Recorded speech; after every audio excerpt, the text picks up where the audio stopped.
Hello and welcome to Trinity Talk Live, water cooler conversation from a Christian perspective. I'm Ken Coughlin. And I'm Ben Lander. I apologize for getting off to a little bit of a late start. Believe it or not, this show is not the only thing we all do around here. And occasionally we do have other meetings and things that, run over. So apologize for that, but we're here. Yeah. Yay.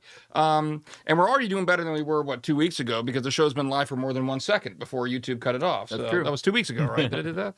So hopefully this is all going to work out beautifully. So, hey, for those of you that are joining us for the first time, let me tell you a little bit about what this show is all about. That byline down below us there says it all. Water cooler conversation from a Christian perspective. Ben and my goal here on this show is to talk about whatever people out there in the world are talking about around the water cooler, but we try to bring one unique thing to it, and that is we talk about it by putting Christ first from a Christian perspective. So you may agree with us, you may disagree with us. Even if you're a Christian, you may agree with us or disagree with us, but hopefully, if nothing else, you'll walk out of the show seeing that, hey, those guys at least tried to make Jesus their top priority, right, in doing this. So, it is a group conversation. It's not just a discussion between Ben and I, and Mary Kay, when she also joins in from time to time, but you're invited to be part of the conversation as well. The way you do that is we are currently streaming on both YouTube and Facebook, on the Trinity Joppa YouTube channel and the Trinity Joppa Facebook page. Miller's Lutheran Church is joining us to demonstrating what I was about to say, as a matter of fact. Thank you very much. And that is, you can join the conversation by posting your comment either in the live chat section on the YouTube channel or on the comment section of the Facebook page. And when you do so, they will appear just like Miller's Lutheran Church's comment did, right over there to Ben's left. Also, I will see them here, hopefully, on my handy-dandy computer sitting in front of me, and as soon as there is a natural break in the conversation, we'll read what you had to say. So if you want to ask us a question, make a comment, contribute, please do so, and we're going to make this as interactive as possible. The more interactive programs are obviously the more interesting ones, so we invite you to be part of the show. So the comment, Miller's Lutheran Church said, greetings from Hickory, North Carolina. And greetings from Joppa, Maryland. Yeah. So at least we're in the same time zone, I believe. Yeah, we are in the same time. So. Not like, remember that, about a month ago, so now, we had a guy from Germany who was talking to us. How many hours ahead was it? It was like midnight or something. It was like 5 hours, maybe, what 7 p.m. and it was like 1 a.m. there. So that's when the show went off. Yeah. So that's not 5 hours. Is it 7? 8, 12 minus 7 is 5, and 1 is 6. That's 6 hours. 6 hours. You tell time. You might be able to math. You just don't know how to tell time on a clock. That's all. So thank you very much for joining us this evening. And if anybody else out there watching want to contribute, please do. We've got 5 topics that Miller's Lutheran Church says, sorry, I forgot. I was logged into the church account. This is Pastor Todd Cook. Thank you, Pastor Todd, for joining us. Hopefully be able to interact a little bit here this evening. Yeah. We got 5 topics, and what you'll see about the topics we choose to cover is sometimes these are topics that are, let's say, particularly of interest to the Christian crowd. Yeah. Sometimes they're more just general topics of conversation, but even then what we try to do is, how should Christians be talking about these topics, So without further ado, since we do have 5 topics to get through, we don't want to be here all night. Let's get started with our first one, and this is one that you've probably heard a lot about. Yeah. Obviously, it is one that specifically deals with the Christian community, but it's one that everybody, I think a lot of news outlets and everything have been reporting on, and that is that the U.S. Conference of Catholic Bishops met recently, and they voted to approve creating a guidance which is going to be, it's called a teaching document, and overwhelmingly so, 74% of the Catholic bishops voted in favor of it, 168 to 55, and the point of the guidance is to say we're going to draft a document. It's more like a proposal to make a proposal kind of thing. It's one more step, but it's still a preliminary step. But what they're saying is we're going to create a document that admonishes politicians, public figures, whatever, who support abortion rights, and potentially here also deny them from receiving communion in the Catholic Church. Right. Now, the way this is going to shake up, like I said, that has not, in and of itself, has not been completely resolved yet. It's just like, hey, we've decided we're going to write this document. They're going to meet again in November, and by November, the document is supposed to be drafted, at which point they will vote on it, and it will take a 2/3 vote in order to ratify this actual document. And if it does get ratified, then the result would be that there would be guidance issued to all of the priests in the United States Catholic Church to admonish and potentially even deny communion to, people who, come into the Catholic Church to worship, but then in their public lives go out, especially public servants, and not just are saying they're in favor of abortion, but especially in case of some of these politicians, actively advocating for advancing and attempting to advance initiatives that are opposed to abortion, so to speak. So that's kind of what the big story's been. What say you, Ben? Yeah, it's interesting that I am kind of, I guess, encouraged that it was at least approved as far as it was, because this is an example of the church being the church and practicing church discipline. That's one of the functions of the church, is to practice church discipline. I don't know if you saw one of our favorite satire sites, the Babylon Bee. They actually did a satire piece that kind of switched this around. Instead of using a sample or an example of somebody who practices or supports abortion rights, rather they said it was something to the effect of Catholic bishops can't determine whether or not they should deny communion to Satan worshipers. So basically taking it to the extreme, it's the ad absurdum, reductio ad absurdum. Yeah, reductio ad absurdum argument. But I mean, the point is there. This is the purpose of the church, to practice church discipline when somebody is in clear violation of church doctrine and long-standing church doctrine, especially in the Catholic Church. The Catholic Church has a lot more writing about, God's stance on reproductive health, or whatever you want to call it, whatever the approved term is nowadays. But I think I just hope, I guess, that it's received well, and I'm sure this is going to have a lot more hoops to jump through, because, like you said, it's a vote to draft this, and then once the letter is drafted, then it also has to go for a vote to be approved, to be disseminated. And so I know when President Biden, he's one of the, he's obviously he's the visible one that everybody's talking about, right? Exactly, he's the key figure that they're talking about, and so when he was approached for comment, he said that's a personal matter. I have my comments about that. It's personal when you don't want to talk about it, but when you do, then it's part of your campaign speech. Exactly. So it's a personal matter in so much as this is the church personally admonishing you. Maybe, yeah. So I don't know. I support the letter. What say you? Yeah. Let me ask you before I say what I'm going to say. I'm going to ask you a question. I'm going to throw this one out here because this is trying to and. Full disclosure, we're Trinity, member of the North American Lutheran Church. North American Lutheran Church, also officially opposed to abortion. We actually hosted the 2019 Lutherans for Life conference here at Trinity.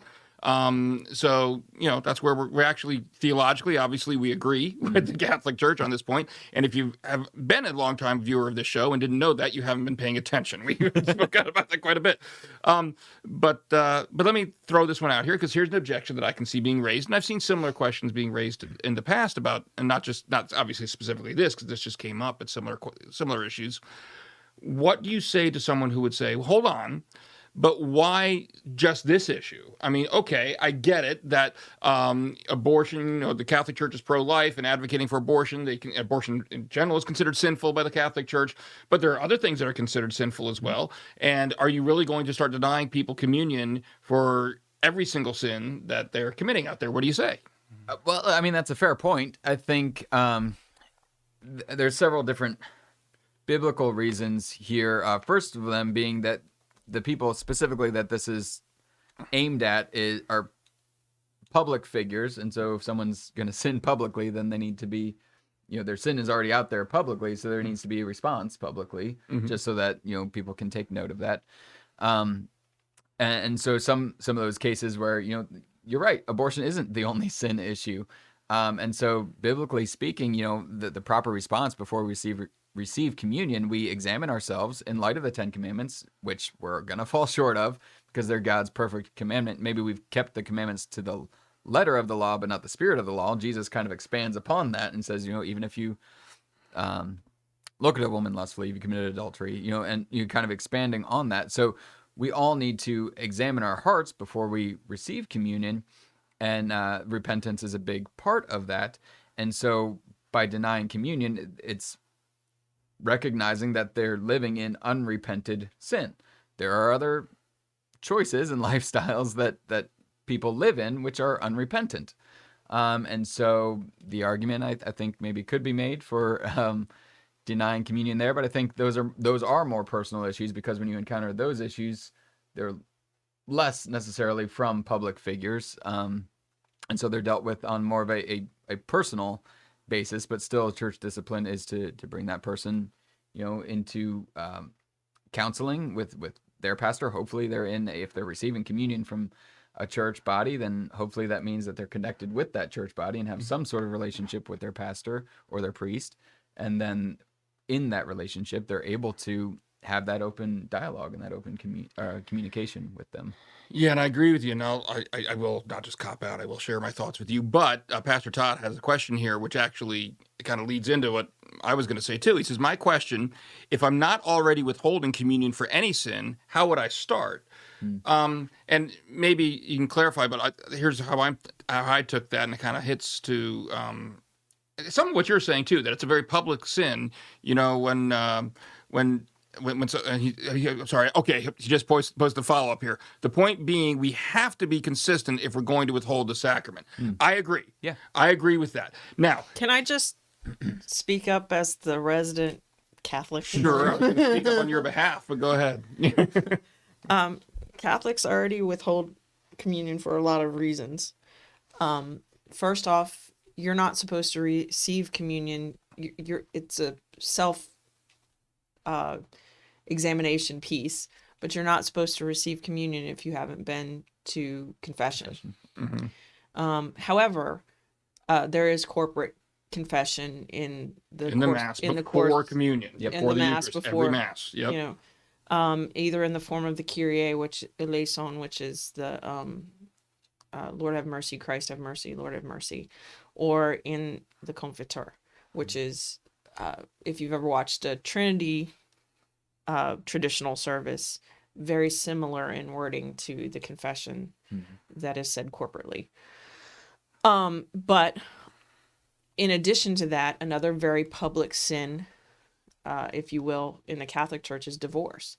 You are breaking a covenant you made with God and the person that you married. Now, I know socially there are acceptable reasons for that break to happen, but I've known several people who got divorced and they did not take communion because of it. What the current standing of the Catholic Church on that particular issue is, I haven't looked into, because personally I'm not divorced, so and I personally am very thankful for that. Those didn't know, she's my wife. But so it isn't the first time. I just want to make that clear. It isn't the first time that the Catholic Church has refused communion to somebody for what is perceived as a sin. Right. And yeah, you're not supposed to go up and receive communion unless. And that's why I think we need to. And here's what I struggle with, and why, Pastor Todd, I feel bad for you. I'm glad I'm not a pastor, because I don't have to make those decisions. I think there's a legitimate question about when does it cross that line where you are denying communion? And you're right. I mean, there's a matter of church discipline, and we were just talking last week about how I think a lot of churches out there don't take that obligation seriously enough. Right. Is this the way it should be done? Is this the way discipline should be meted out, or should be meted out a different way? That's I will admit, a difficult question to ask.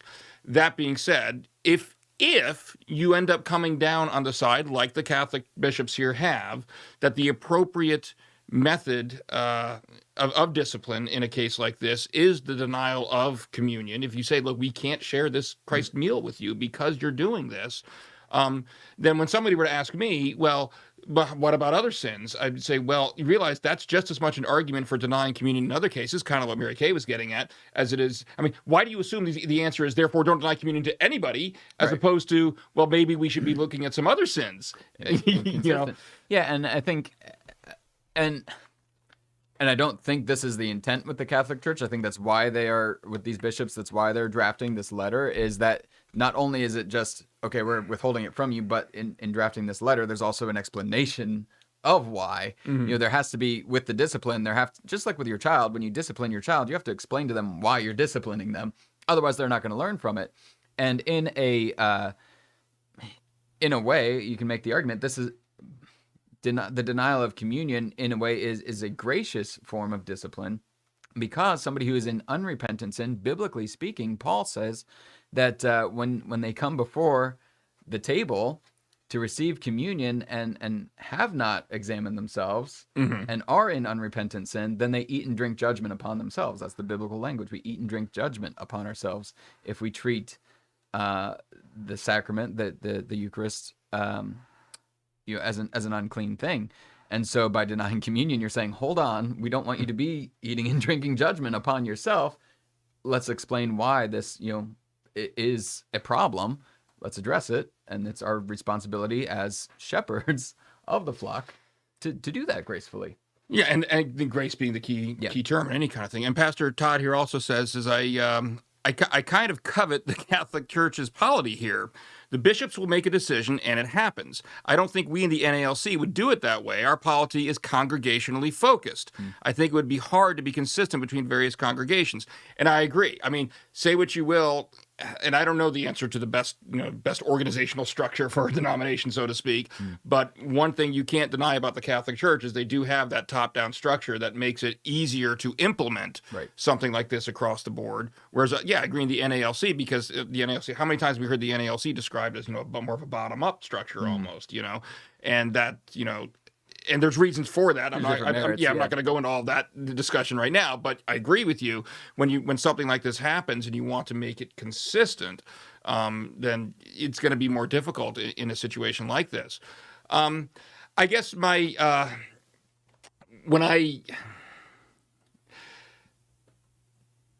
when you have to make that decision, when you get to the point of having to be consistent, and I raised kind of the issue of, well, how do we shouldn't just be examining more. I think here's the key factor that I think of if I were a pastor, and you want to avoid the accusation that you're only doing this for political reasons, just as one pet issue, is ask yourself a very simple question: if you've made the decision that the appropriate mode of discipline is the graceful, like you said, the graceful denial of communion, and you want to apply it consistently, then yes, sin is rampant out there. We're all sinners. There's everybody in your congregation. There's going to be a lot of sins that are being committed by people in your congregation. It's true. Right. Do you know about it? Number one. Right. And that's the public versus private. That's the public versus private, right. Number two, and keep in mind, it's always the individual Christian's responsibility to try to come to communion with a contrite heart, and that's always on the individual. So please don't take anything I'm saying to say that I'm excusing that you're holding back the sin in any way, shape, or form. No, that's always on you, Christian. All right. But speaking from a church standpoint, from a pastor standpoint, the first question is, do you know about it? And the number two question is, it's blatantly unrepentant. And that's the key factor, I think, here when I look at these stories, is this isn't just I messed up again. Right. This is, I'm actively pursuing an agenda that is directly opposed, actively and publicly pursuing an agenda that's directly opposed to the Catholic Church's theology on this. And it's very public. Yeah. It's extremely public. And has public repercussions. Right. And so if, let's say, for example, you had somebody in your congregation. And it's going to make, if the Catholic Church doesn't make a public response, then it's going to seem like it's okay. Right. I mean, if you had somebody coming to your congregation who was actively to the advocating for public. serial murder, I mean, you know, would you say, oh no, but you know, but we shouldn't be judging them. We should still give them communion. Would you be justified in denying that person communion? I think the yes. reductio ad absurdum of, you know, should we Exactly. deny it to Satan And worshipers? please don't say, well, actually, no. Go ahead. Say that I'm calling abortion serial murder because, well, I kind of am. But, Well, it may not be serial on an individual's case. not an but individual. Well, okay. I said it may. May or may not. And that ties into another point I want to make, you know, and this is one not directly related to the story, but from what I read in the story, it was interesting. One thing that this particular story said is that Biden has previously said that he is personally opposed to abortion, but has previously written that he doesn't feel he has the right to foist that view onto others. And it goes on. I'll get to the next thing. This story here says second. Consistent? Well, and that's the thing. This is one of those things that was very popular. It's getting less so now. Now more people we're getting more divided. But this was a view that was very popular in the 90s and the 2000s, where politicians would try to sound like they're being a reasonable middle road kind of person, you know. Well, I'm personally opposed to it. I just don't think I should force my views on others. That is the most ridiculous thing. I mean, it's one of those things that sounds good, but if you actually start, I don't know, just thinking about it, hold on. It all boils down to the same question. This is what we've talked about a lot when we've talked about abortion on the show, is the number one question is, what is it? What is it? And if you focus on that question. If it's not an innocent human life with with its own right to life, then why are you personally opposed to it? Yeah. If it is an innocent human life with its own right to life, then why wouldn't you be okay foisting that on others? Yeah. I mean, and so the position of the middle road position is not a middle road position at all, and it actually doesn't make any sense whatsoever. And Pastor Todd here says silence is acceptance. And I think that's kind of getting what you were saying earlier. But then the other thing that I liked about the very next thing, and this shows how, you know, President Biden, his stance has changed over time. And here's my one pot shot at the media for tonight, okay? Because the very next sentence, after saying he used to try this middle ground position, well, I'm personally opposed to it, I don't think I should voice it to anybody else. And then goes on to say, Biden has evolved in his policy stances over his decades in public life to largely support abortion rights. Isn't it funny? But isn't it funny though that if the change is something the writer supports, his views just evolved. If it's not something they support, he's flip-flopped. Yeah. You know, there's tone in the way these things are presented, which I found interesting. Yeah. Anyway. And the only other thing I think I would say about this is this is a little bit where at least Trinity we differ from the Catholic Church, is, you know, we practice open communion, and it is very much that does shift the responsibility onto the individual Christian for reflection when they come up to receive communion. We practice openly. We say, if you believe as we do, that, and we were actually just talking about this earlier, really explaining what that means, but that in the bread and the wine, you receive Christ's real presence, where you receive the forgiveness of sins. The caveat to that is you got to confess your sins to receive the forgiveness. And so, it's all kind of encapsulated there, but it does kind of, in a way, take some of that responsibility off of the pastor to But does to it mete in out a situation judgment, like this? Here, I'm just going to play devil's advocate here, no pun intended. But does it? Even under our approach, okay? If you know, all right? If you knew, and Pastor Todd, this is one where I'm welcoming your input on this one, okay?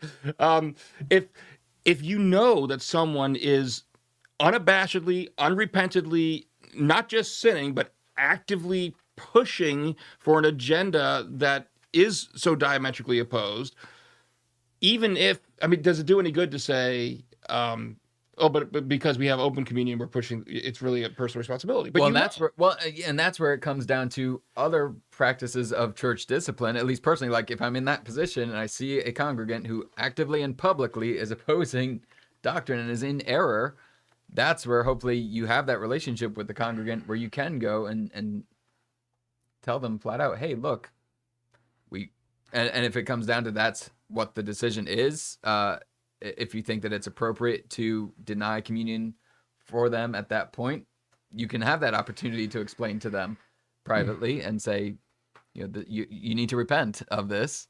Otherwise, I can't rightly advise that you receive communion.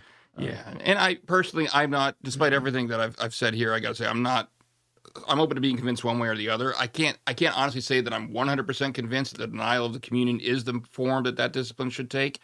I'm not convinced it's not either. You know, I'd be interested in hearing conversations both ways.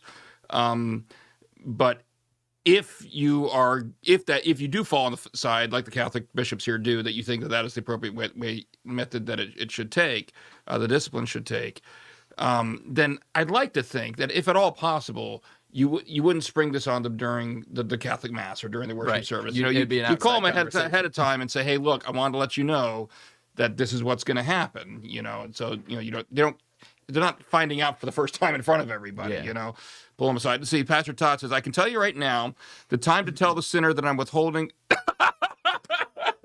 Oh, I did not look at your comment before I just said this, okay? I didn't. We're just thinking alike. So I can tell you right now, the time to tell the sinner that I'm withholding the sacrament is not when they come to the rail. Yeah. It must be in private and well before the Lord's Supper. Amen. Yep. Yes. Obviously, We're on I the agree. same page. So, yeah. But these are tough questions, but they're difficult questions, but questions that are important that we need to struggle with, because I think, unfortunately, human nature is we just want to ignore problems and hope they'll go away on their own. And that's how you see schisms in denominations. Yeah. That's how you see denominations theology going elsewhere, because we're afraid to. That's how you see a king creating his own denomination because he wants a divorce. Yeah. So my wife's holding me up a note. Thank you. I did actually remember that in the middle of the story. We're going to have to do that right now. But so let's. And so then Pastor Todd here says, I know you didn't. We were on the same page, brother. Yes, absolutely.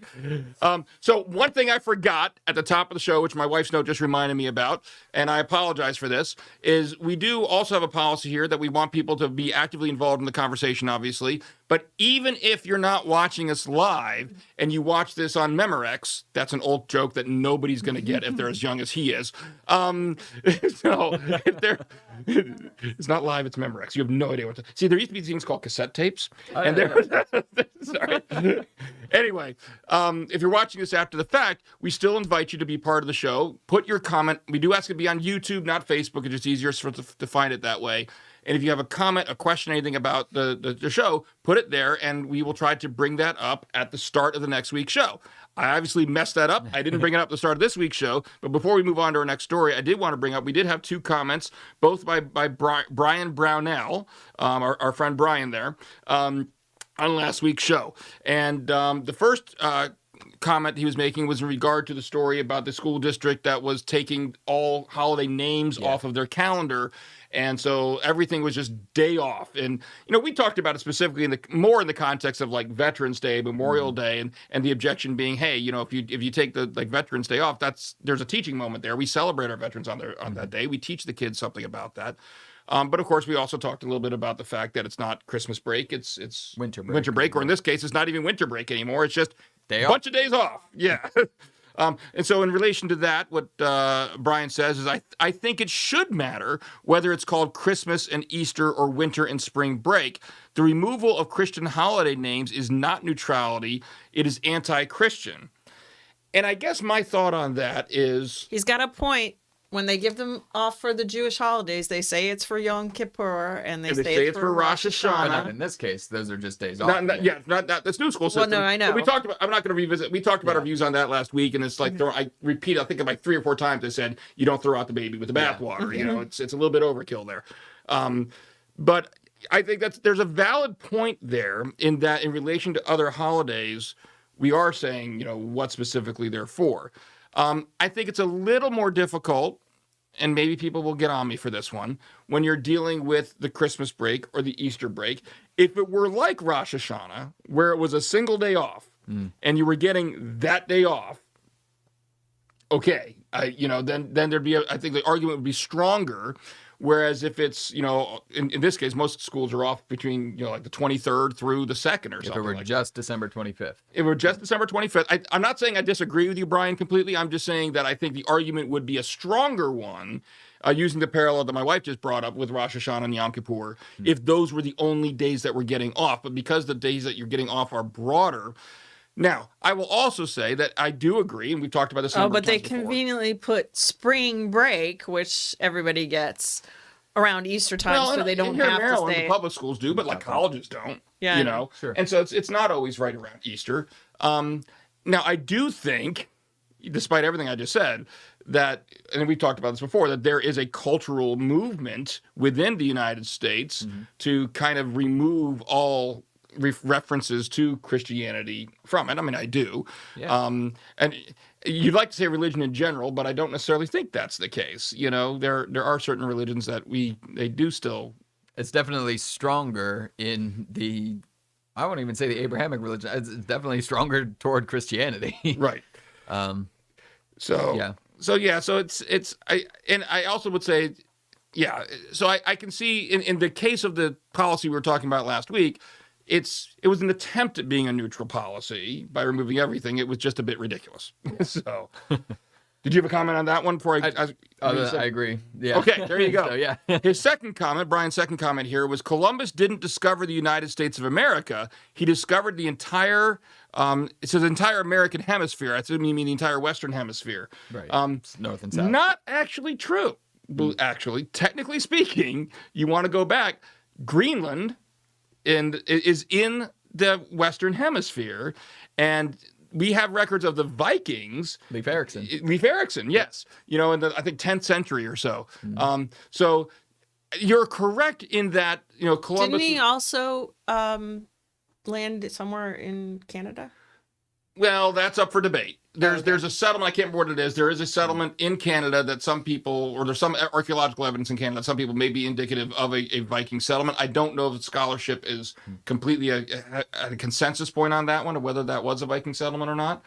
And I will say that, you know, the other thing you got to be wary about with Columbus is, you know, Columbus certainly didn't discover all the land over here. There were people already living here. Yeah. Now, from a European standpoint, he certainly was the first European to discover this part of the Western Hemisphere that a lot of us associate with, this is our area, you know. And map it, I guess. And that's map really it and everything what like that. people mean by it, to discover, to map it. Yeah. So he certainly was that. But I believe the earliest Europeans, I think Vikings would be considered Europeans. Yeah. The earliest Europeans that you would say actually traveled over and discovered this Western Hemisphere would be the Vikings. Yeah. So yeah, that's. You just going to agree on that one? You have no original thoughts of your own either? I interjected here and there. Okay. Leif Erikson. I would say, you know, I think when people say that he discovered America, I think generally what they mean is he was the first one to map. And there's that old, I don't know how true this is, I have to check the history on it, was, you know, he thought it was India. That's why they called them Indians. You know? So it's like, was it accidental or not? And or whether that was even true. I don't know. Whether that's something that came up after the fact. So. Right. Anyway, let's move on to our next story, shall we? Sure. So kind of crossing over from our previous story about the Catholic Church, this is another, Catholic agency went to Supreme Court, and there was a unanimous Supreme Court decision that was ruled, this says Thursday, so not this past Thursday, a week prior, that the Catholic Foster Care Agency in Philadelphia, by the name of the Catholic Social Services. Yeah, CSS. Yeah, Catholic Social Services.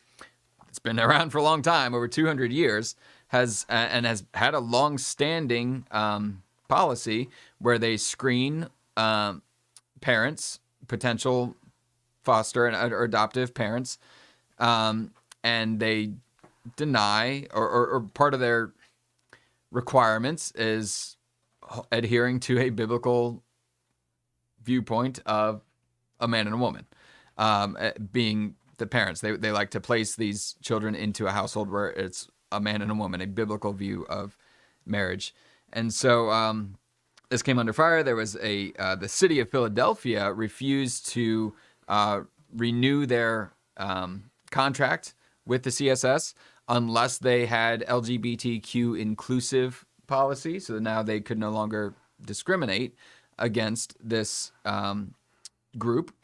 And so they took it up to the Supreme Court. CSS fought this, and actually a little bit surprisingly, in a 9-0 decision, it was a unanimous decision that the city of Philadelphia was infringing upon the Catholic Social Services First Amendment. And the reasoning for this is that it says the Catholic agency, quote, seeks only an accommodation that will allow it to continue serving the children of Philadelphia in a manner consistent with its religious beliefs. It does not seek to impose those beliefs on anyone else. So that was the reasoning behind the ruling from Justice John Roberts that he wrote for the court. And it says the refusal of Philadelphia to contract with CSS for the provision of foster care services, unless it agrees to certify same-sex couples as foster parents, violates the First Amendment. So that's kind of a what Christians around, I guess, in the Christian sphere here are calling a big win in the culture war, so to speak, that we're seeing played out. And what are your thoughts? Okay, now that you got everybody's hopes up, for those of you that are joining us for the first time, I'm a lawyer. So we're about to go all legal on this. One thing you should know is, yes, I've read the decision, okay? Because I was talking to my wife on the way in this morning about this, and I was like, 9-0, unanimous. Really? 9-0? Surprising. That sounds really surprising to me. If this decision really stood for everything that it's being reported that it stands for. And so there are ways that you could have a unanimous decision in favor of the outcome, what we call the judgment, but not necessarily the reasoning to reach that outcome. I wonder if this was one of those incidents. Yes, it was. Okay, so let me, okay, first of all, obviously, another place that we have in common with the Catholic Church is the affirmation of traditional marriage. Yep. Okay, that's our position. That's what it is. So anybody out there who shares our position that is trumpeting this case as being so overly significant, I'm going to bring you down a peg or two, all right, because I've actually read it. This case actually is not nearly as broad and sweeping as a lot of people want it to seem. First of all, what was disturbing about it, a little bit disturbing, as you could say, and this gets back to some of the things we've talked about a lot on the show, is the way this came up. You may see this decision and assume that Catholic Social Services was faced with a same-sex couple that wanted to be foster parents and denied them and just turned them away. That is not true. That is not what happened. Philadelphia. Yeah, it was. Well, what happened is Philadelphia contracts. They have some public agencies, and they can't handle it all themselves, so they contract with private agencies to help their foster child placement with families. They have some, like this case, it's a religious agency, and they have many secular agencies that are not religiously affiliated in any way, shape, or form. Obviously, those secular agencies, they do not have any problem placing foster children in households with same-sex partners.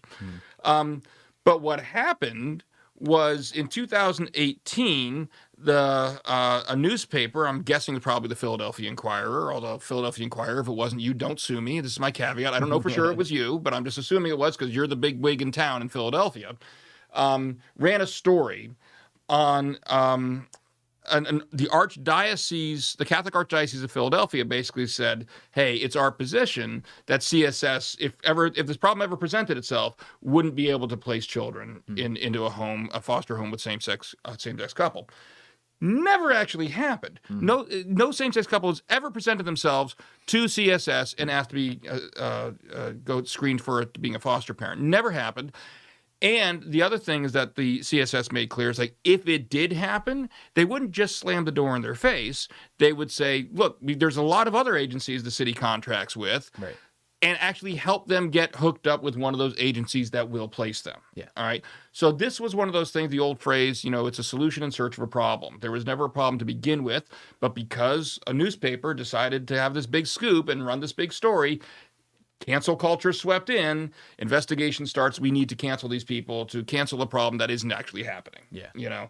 So that's how it all came about. Now, the case itself was really kind of a cop-out, all right? Understand the whole reason, the way the court presents itself. We've talked about this case in the past when we were talking about the Equality Act. There was a 1990 United States Supreme Court case called Employment Division, Department of Human Resources of Oregon versus Smith. They just call it the Smith case, all right? Smith is the case, this may sound familiar to you, that basically said, hey, look, we know that under the First Amendment you have this freedom of religion, right? But if a government passes a generally applicable law that applies to everybody, okay, doesn't just, it doesn't single out religion. It applies to everyone. It just happens to impact the way you do things in accordance with your religion. Well, then the First Amendment doesn't protect you. And the reason that's significant, it came up in the case in the situation of the Equality Act, because what Congress did in response to that is, and some other cases as well, but there was what passed was called the Religious Freedom Restoration Act. Yep. The Religious Freedom Restoration Act basically allows us as churches, for example, to say, let's say you have someone who wants to apply to be a pastor at your church, but they don't share your theological beliefs, all right? We have a theological belief in traditional marriage. You have someone who's in a same-sex relationship who does not believe in traditional marriage say, I want to be your pastor, all right? Well, under the Smith case, you could not tell that person, if there's a state that has a law that says you can't discriminate in employment against someone based upon their, sexual orientation, you couldn't tell that person, sorry, you can't be our pastor. They could sue you for discrimination based on the Smith case. And so the Religious Freedom of Restoration Act got passed, which says if it's a ministerial position, you can require people to adhere to your theological beliefs. If it's a non-ministerial position, you can't. That's basically what happened. The Equality Act that's being proposed right now actually says you can't discriminate based on sexual orientation. And by the way, the Religious Freedom Restoration Act is no defense to it. That's why that's so significant. That's another rabbit trail we won't go down. But the court in this current case was faced with this Smith case. And they say, so is the law that was passed, the anti-discrimination law, for example, in Philadelphia, which they then also put into their contract provision, same thing applies, government action, their contract provision, which, by the way, they only put in there after this investigation. So after they find out that CSS is not going to make referrals, then they publicly say, we're going to make sure this is very clear and they can't do this. Right. And then they add this to the contract, this clause saying you can't do this. So then the question becomes, is that a generally applicable law, contract provision, government action? Does it apply to everybody? It just happens to disproportionately affect their religious practice. The Supreme Court said no. The reason they said it's not generally applicable, even though on its face it looks like it applies to everybody, it doesn't single out religion, it just says nobody's allowed to discriminate. Oh, but there was a follow-up provision that said, but the director in their sole discretion can make exceptions. And so what the court said was, because there's this little caveat that says the court can that the director is allowed to make exceptions, it's not generally applicable. Therefore, this higher test of scrutiny called strict scrutiny applies and you don't pass it. Therefore, it's invalidated. Well, it doesn't take a genius to see what's going to happen next. This ain't over. Right. Because Philadelphia is just going to take out that provision that says there can be that the director can make exceptions and bring this whole lawsuit right back all over again. Because the court, even though they were asked to overturn the Smith case, they didn't address it. What other exceptions could they make? That's a good question. I mean, why would they have even put that? Because if someone contributed to their political campaign fund, they could make an exception. I mean, literally, it was just they have the discretion to do it. It really was very open-ended. Bribery clause. I mean, really, yeah. Gosh. Yeah. But tell them about. I'm gonna give Ben a chance to speak. Yeah. No, but you have to tell them about the other part. Having been the wife of a lawyer for a very long time, I turned on my husband in the car and I said, "Well, it said unanimous, but was it really unanimous?" And no, it wasn't. I mean, it was again because all 9 justices agreed that the city of Philadelphia should lose. 6 justices signed off on the majority opinion, including all 3 of the liberal wing, so to speak. So for those that are complaining, I've seen some articles say it's just a sign of the more conservative tilt of the Supreme Court. Well, then why did all 3 of the liberal wing side with the majority on this? Okay, it's really not.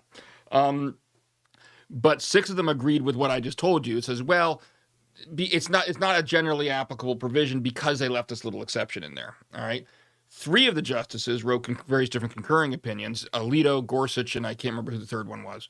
A concurring opinion means? A concurring opinion means I agree with the outcome, but not necessarily the reasoning, or I think it should have gone further or something. And that's what these justices were saying is they felt that the court should have taken up the Smith case and overturned the Smith case. And Justice Alito made a couple of very good illustrations in his concurring opinion. Like one thing he said was, let's suppose that, I'll read right here. It says, suppose that the Volstead Act, which implemented the Prohibition Amendment, had not contained an exception for sacramental wine. The act would have been consistent with Smith, generally applicable, even though it would have prevented the celebration of a Catholic Mass anywhere in the United States. Or here's another good one that he said.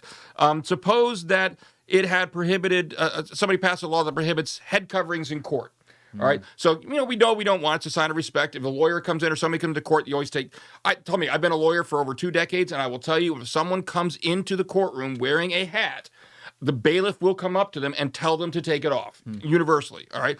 Let's suppose that someone passed a court rule or a law that says you can't wear a head covering in court.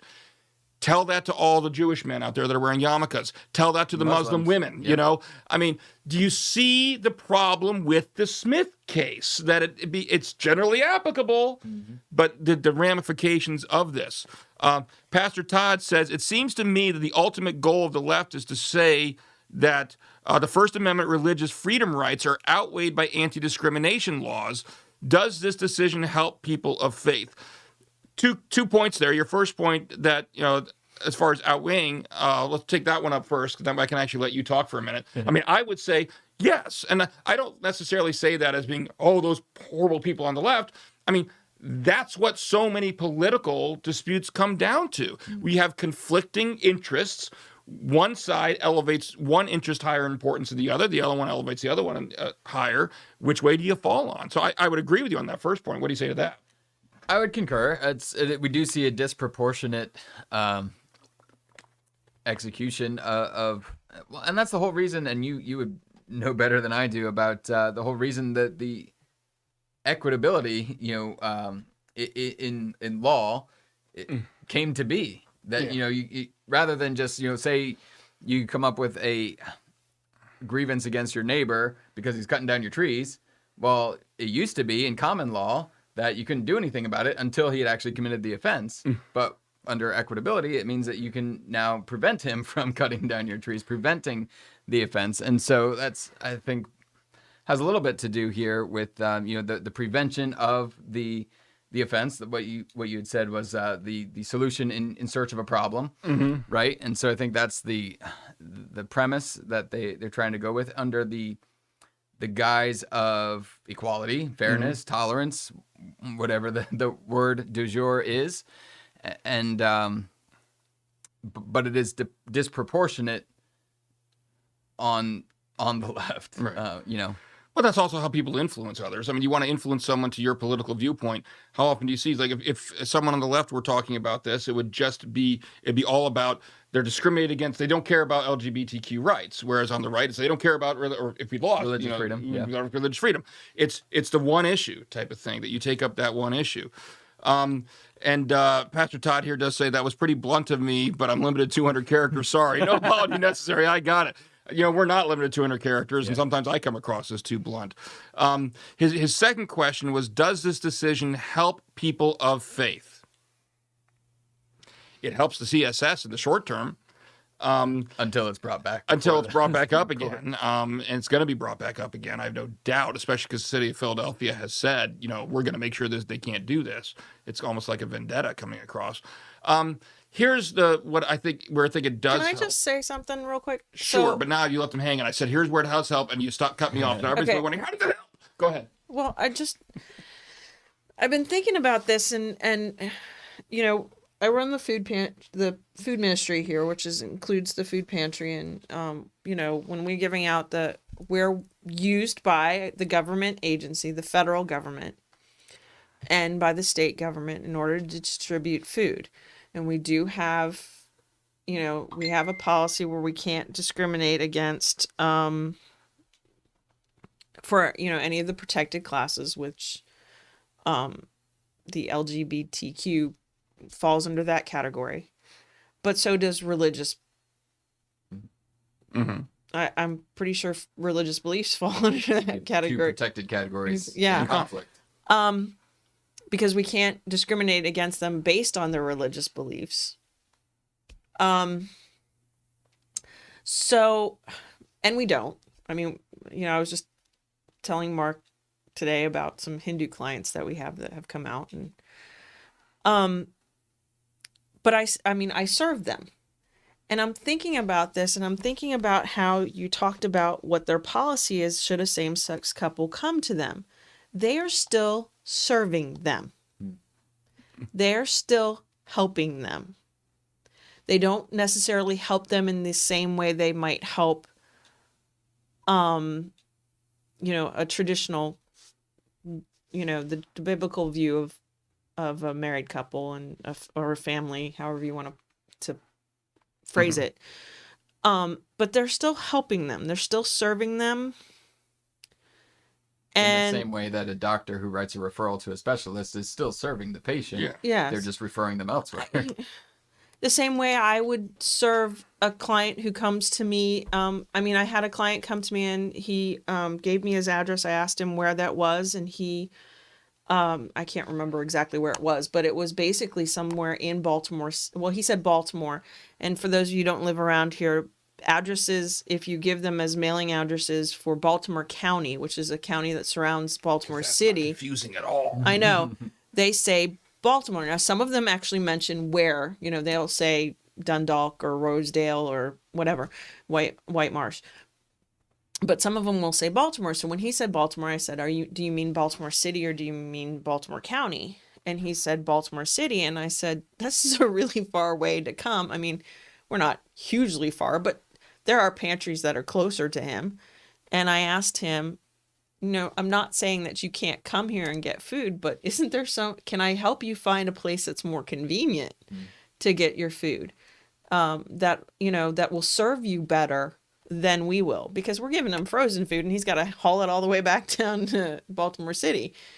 And I've had other people who are from Baltimore County, and they come to us because they actually work in Harford County, and so it's convenient for them to stop by on their way home from work.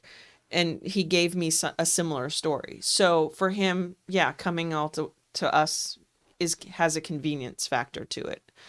But I'm still serving him and not discriminating against him because he lives in Baltimore City. I was just trying to get him the best service he deserves. And I just feel like the fact that they have that policy where they're still willing to help them. It's a problem, or it's a solution in search of a problem. Yeah. That's exactly what it is. And that's how so many of these issues come up. Well, I just don't see how that shows discrimination based they're not on willing to place the child themselves. Right. And I mean, so that's what it it's is. It's the desire to force them to place the child the way they want them to place the child. I mean, that's what it is. And that's, we're running very late. I don't want to get into that whole conversation. I mean, there's certainly, some thoughts I have on that as far as, you go back 10, 20 years ago. It's just, I want to live this way. Nobody's going to force you to do anything. And that's not really panning out that way. But we're not going to go down that road. Pastor Todd here does also say the battle rages. Cake maker Jack from Colorado is being attacked again. I can't help but wonder when the issue is going to come to a real head. Jesus is going to come back at some point. Yeah. I mean, that's where I put my hope. In the meantime, I'm just going to keep, doing what we need come, Lord to do. Jesus, come. Now, amen. I do want to, because I didn't get to that last question, is does the decision help people of faith? Here's where I will say that there's some semblance of hope. I mean, first of all, obviously, it is an immediate win. So to speak. I mean, I hate using terms like that because, you want to be loving even to your enemies and all that kind of stuff. And I really don't want to be, you stand for the truth, all right, but you want to do it with gentleness and respect and all that. But so you don't stand up and say, nanny, nanny, boo, boo, you won, you lose. That's just completely inappropriate for a Christian in my mind. That being said, it's going to come up again, all right? It's going to come up again unless the parties work out some kind of deal, which based on the way on Philadelphia's rhetoric, I just don't see it happening. And so they're going to take that provision out. It's, they're going to try to deny him again. The case is going to come up again. And now that it's going to take several years, let's be honest. These things take a long time to get to the Supreme Court. But at some point then, the Supreme Court will be faced with squarely, this issue is whether or not to overturn the previous case. So effectively, they're kicking it down the road. They're kicking it down the road. But you've got 3 justices on the court right now, and it was Thomas was the third one. He didn't write his own opinion, but it was Alito, it was Gorsuch, and Thomas, who are on record saying they want to overturn it. And then you've got Justice Barrett, who wrote her own concurring opinion that didn't clearly come out and say, I think it should be overturned, but was kind of going back and forth about some of the implications of overturning it. So clearly she's thinking about it. So, I mean, that gives you hope for like 4 justices right there. Get one more in there when the issue, you just got to present the case to them in such a way they can't dodge it. And then because you get enough justices, you don't need all a majority of 5 justices to agree to hear the case in the first place. You get the justices to agree to hear it, and then it's right before them squarely. Then they've got to address it. So it may take a few more years, but that is a decision with some serious ramifications that I do think needs to be overturned. Yeah. So, all right. We are so late, but we still got 3 more stories to get through. And we got, I mean, it's not like we cut ourselves off at 7 o'clock or anything like that, but usually we try to get done in about an hour and a half. So that's just when our papers end. Our papers, do they end at 90? What's your top paper, honey? 100 minutes. 100 minutes. She's got little paper she holds up to tell us how long we've been on the air. And they got little, initially smiley faces. And then the longer we go, those faces get sadder and sadder. And they're eventually bawling their eyes out. And you guys end the show. Please and it only goes stop. up to 100 minutes. No. So, all right, let's move on to our next topic. We have to go home and watch Loki. We do have to go home and watch Loki. So if anybody's seen it already, no spoilers in the comments section or you'll be banned from commenting on our show forever. Am I doing this one? I think You're doing this one. All Yes. right, okay, Somebody just got said it. goodnight to us out in the hallway. Good night. Night. We're on the air, but good night. All right, so our next story. This one's taken from Yahoo News, but it's been in other news outlets. It's about a Christian nonprofit group that requested tax-exempt status, 501 under 501c3 with the IRS, and was denied 501c3 status, nonprofit status, because Christian education or Christian teaching is affiliated with the Republican Party. Specifically, this is quote from the IRS.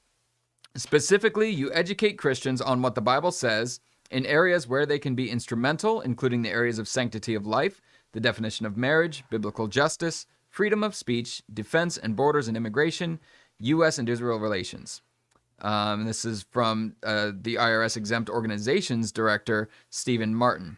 And the organization is called Christians Engaged. It's an organization that promotes, well, similar to, I believe there's a organization that was created by Michelle Obama, that's called When We All Vote. I believe. And it's Civic engagement. Civic engagement. That's the point of it, is to get Christians engaged. However, this organization, Christians Engaged, firmly makes it a point up front that they do not support one particular political party over the other, and do not tell people how to vote or anything like that. Their goal is to, quote, awaken, motivate, and empower ordinary believers in Jesus Christ to pray for our nation and our elected officials regularly, vote in every election, not how to vote, just to vote, to impact our culture, and engage our hearts in some forms of political education or activism for the furtherance of our nation.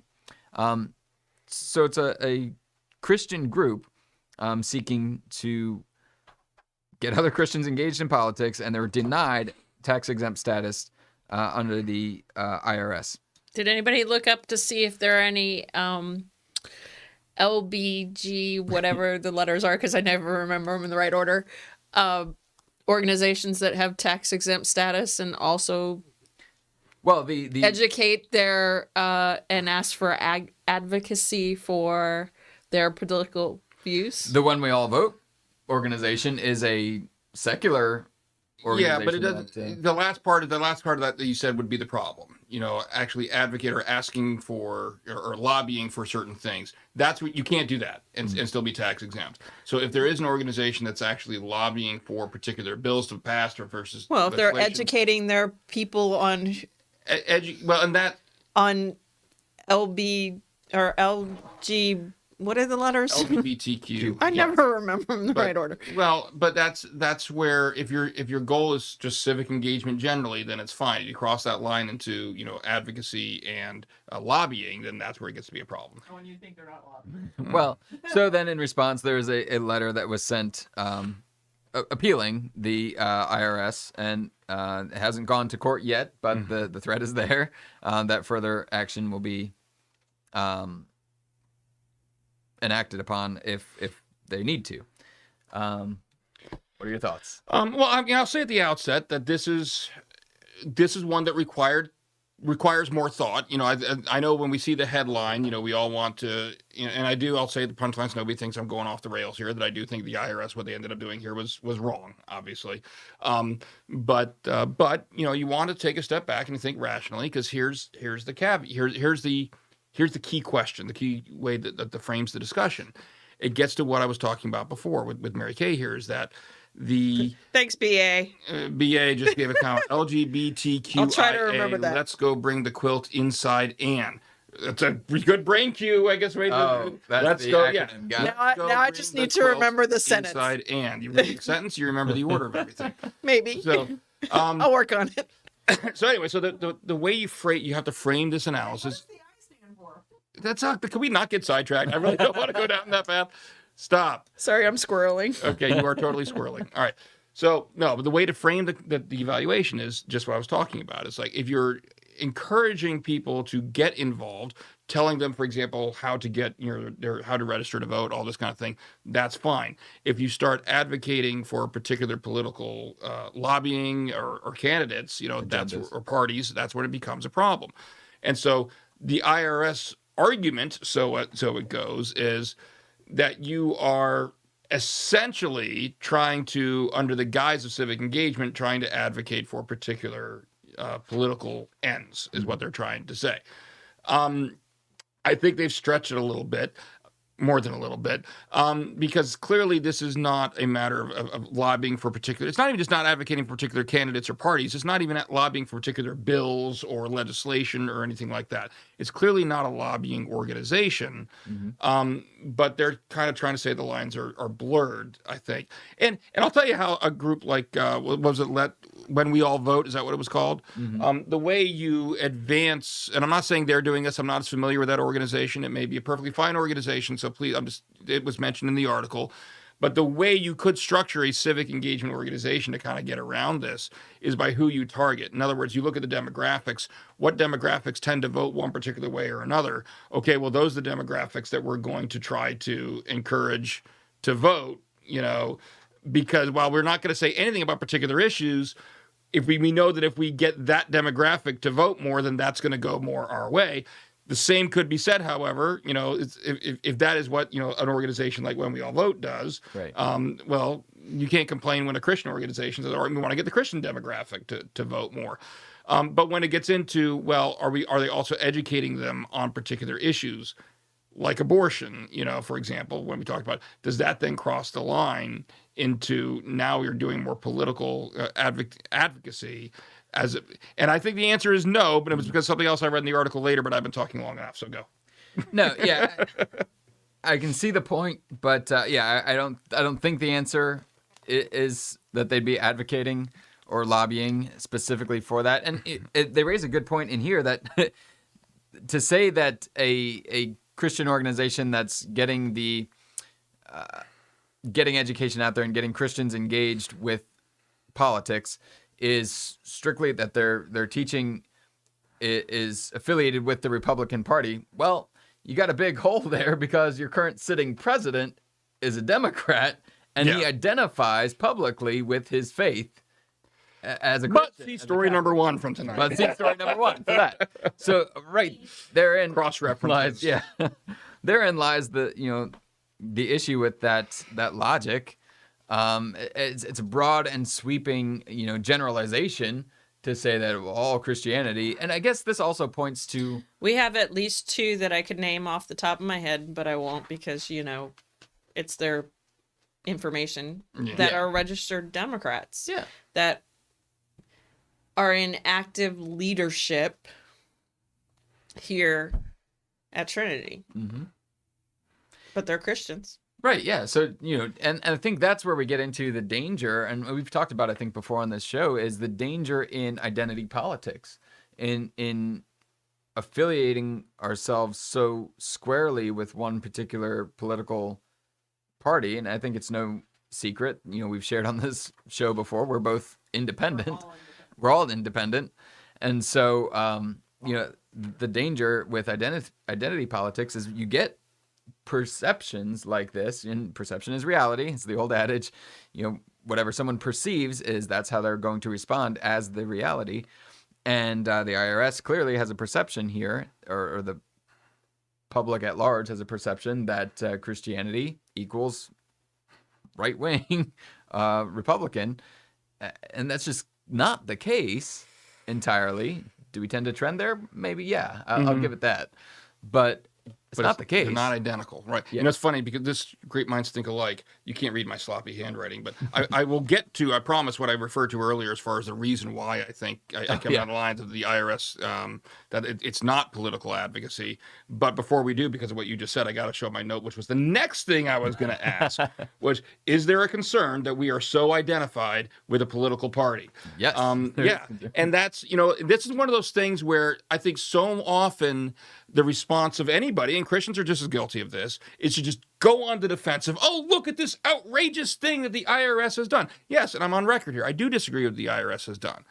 But a story like this is also an invitation for us as Christians to do some self-reflection and say, why is that perception out there? That's Pastor Todd. Oh, okay. 30-second delay. Yeah, I'll explain that in a second. So why is there a question out? Why is that perception out there? And is there anything we're doing to contribute to it? Because we certainly, while on individual issues, our viewpoints may align with one particular political party or their platform or another platform, we want to make sure that we're not identified so closely with that political party. We're identified with Christ, and that's where we need to be. And so I think there is some cause for reflection when we see a story like this. Pastor Todd did, I guess, comment to Ben that it says that you're getting about a 30-second delay. That's common. I mean, that's unavoidable. Unfortunately, what it is there's what's called a buffer. When you're live streaming like we're doing right now, essentially what happens is the live video goes out over the web, up to the internet, and the internet kind of holds it for 30 seconds in case there's any interruptions. Like, let's say that we have an interruption in our internet service that just acts like a split second. If it was streaming the video literally right live, then every single time you have some what's called packet loss, some slight interruption, it would freeze up or you would skip or something like that. Instead, what it does is it kind of creates a little backlog so it can fill in any gaps if there are any interruptions like that, so that what you get to see is a smooth, hopefully, if all works, a smooth flowing thing. So there is about 20 to 30 second delay. We do tend to try to, like I said, still work that in. And if there is a when we get to the end of a topic, if someone comments around the beginning of the next topic, we still will bring it up anyway. We'll still revisit it. And also, I know, and the comment on YouTube here, Pastor Todd says, it almost sounds like the IRS is saying that Republican values are partisan. They're biblical values held by Democrats and others as well. And that gets, I agree. I mean, I think that gets back to what we're saying. Where is our identity? Yeah. We know our identity is in Christ. How good of a job are we doing at communicating that to the world? Now, to some extent, look, people are going to see what they're going to see, right? And you can't avoid it. Yeah. So I'm not. We can't be held accountable for other people's perceptions, except to the extent that we are contributing to those perceptions, and that's what we need to ask ourselves and reflect upon. Disproportionately, right? I mean, we have to maintain true to our biblical values, and if those just so happen to align with. And that's the problem, whatever, is that in some cases, or I guess we should say maybe with the most public and hot button issues, the Democratic Party tends to not align with what most. Well, on a lot of your social issues, obviously, but look, I know a lot Democratic Party, and I'm not saying the Republican Party doesn't do this. Please don't get me wrong. While we some people may disagree about the best method to do that. If you talk to the Democratic Party, and they're in favor of trying. I mean, a lot of their platform is designed to try to help people who are underprivileged or disadvantaged, who are, and those are certainly values. Now, again, we may have differences of opinion about how to best achieve that, but there certainly are values there that are common to Christianity as well. Yeah, absolutely. And I think we need to be not afraid to affirm that. So my getting back now, since Ben sidetracked us. Sorry. While I see it as being more difficult, or at least an issue that requires reflection. So is this organization really slipping into political advocacy? Here was a quote. It was from Leah Patterson, who's counsel with First Liberty Institute, who's representing Christians Engaged here, that was in this article we read. She said, if the IRS going forward thinks that Bible teaching is Republican affiliated, then that could endanger the tax exempt status of many religious organizations, including potentially churches, which obviously teach the Bible with some frequency. And that's what kind of won me over as I started thinking, yeah, you're right. You're going to tell me that churches can't teach, if they want to teach about abortion and the value of life, that they can't do that? Otherwise, we're going to lose their tax exempt status. I know there's some people out there that think that should be the case, but that clearly is not the case. And I just want to make it clear to those people who may not understand this. The reason that a lot of churches and religious organizations do get their tax exempt status is because we provide the infrastructure for a lot of federal programs. As I was saying before, we give out food that's government food. Now it's regulated. There's a lot of regulations involved that I have to be in compliance with, and but if they were to pull the plug on the tax exempt status, a lot of churches wouldn't be able to provide those services. Wouldn't be able to afford to do it. We wouldn't be able to afford to do it. And when I go to trainings, or I'm on trainings for things that are related to this program, especially if we're in person, we introduce ourselves and we say where we're from, and church after church after church after church. There aren't a lot of secular groups. Right. No, I did some research on this a little while ago. That have food pantries. That I was going to post pantries. in response to a Facebook friend's comment. I didn't. I thought better of it because there's only so much value you can get in a Facebook conversation. But the gist was somebody was challenging, I'm just going to say challenging the value of churches out there. But I did some research on it. When it comes to food pantries, for example, it was an overwhelming majority, and I can't remember the exact percentage now, but it was an overwhelming percentage of actual food pantries. And again, the government might provide the food, and they have a warehouse that they store it in, but they can't afford to be responsible for the actual distribution to the people who need it. Right. Just far too costly. And so they provide the tax exemption for these churches and other nonprofit organizations, but in this case, it's overwhelmingly churches, to do it. Because you don't think they should be tax exempt. I got news for you. If you're thinking you're going to get tax revenue from churches, you're going to end up losing all that and more in order for the federal government or the state government or whoever to be put in place the infrastructure to actually distribute all of this food. Because guess how churches do it by and large? By volunteers. Government ain't going to do that. People, there's going to have to be more paid anyway. And the other case in point was the story we just ran about earlier tonight with the foster care agency. Philadelphia can't afford to run all of these foster placement agencies itself, so they have to contract out with private agencies. I'd be interested to see the statistics on how many contracted non-government foster care agencies are religiously affiliated. Yeah, I don't know the answer to that. That'd be an interesting one. So, all right. A lot of orphanages are run by religious Catholic services. affiliated. Yeah. And Pastor Todd did say amen earlier, but I think it was when I was going off on one of my soapboxes. I don't know. I'll concur. All right. Shall we move on to our next story? All right. So this is a story. We are now moving on to what I'm going to call the Allison Mayer segment of our show. For those of you that don't know Allison is a science teacher here at our school. And she is also a frequent viewer and a contributor to our comment section here, and actually guest hosted a show here, filled in for me, I don't know, probably a couple months ago now. I can't remember. Yeah. But she does from time to time send us stories that she has seen. And I feel bad because I almost never have time to actually respond to her and say, oh, those are great. So I'm hoping she's watching and realizing, oh, those are great. We're actually using 2 of them that you sent us tonight. Yes. Both from Scientific American is the journal or the magazine that she reads and gets these from. The first one is headline, Psychiatry Needs to Get Right with God. And it starts out providing a few interesting statistics about the pandemic and everything. It says Google searches for the word prayer in 95 countries hit an all-time global high in March 2020, when the pandemic really hit, especially here in the States. And it increased as the number of COVID cases increased in each country. Each of these 95 countries, as the COVID cases increased, so did the Google searches for prayer. All right. Here in the United States, the Pew Research Center did a study that said 55% of Americans prayed to end the spread of the coronavirus in March 2020. And guess what? Nearly 1/4 of those who did so reported that their faith increased in the following month, even though they couldn't go to church because it was closed down. And what this article is urging is it's saying, look, typically speaking, psychiatrists have dismissed the value of the spiritual, of spirituality in treatment.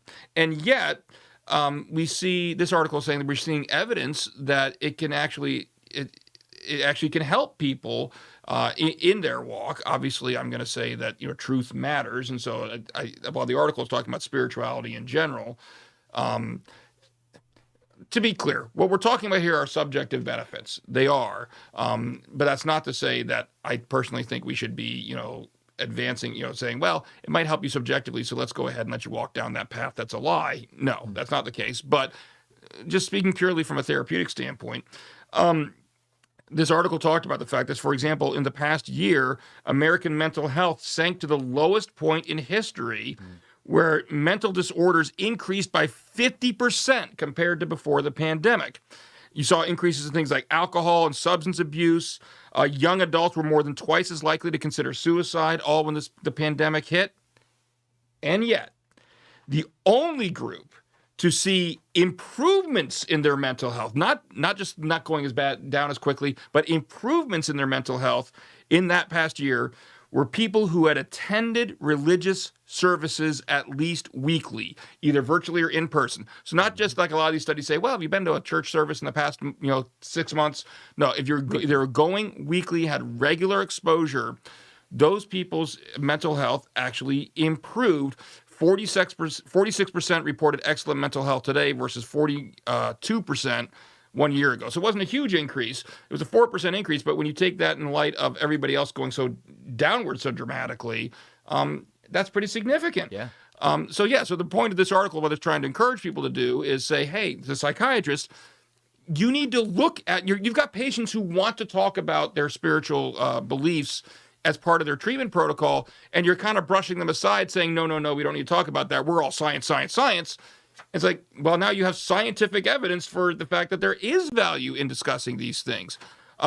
We have another pastor contributing here. Pastor Jay Jackson says, you're hitting the same thing I was just talking about. Are they talking about Christian spirituality? Because yoga has elements of spirituality, non-Christian, and I've seen plenty advocating for that style. The article is just talking about spirituality in general. So the only hint I think it got at with Christian spirituality is it does say religious services. Well, it doesn't even say church services. I think it just says religious services. Probably could have been, it could include Jewish or Muslim.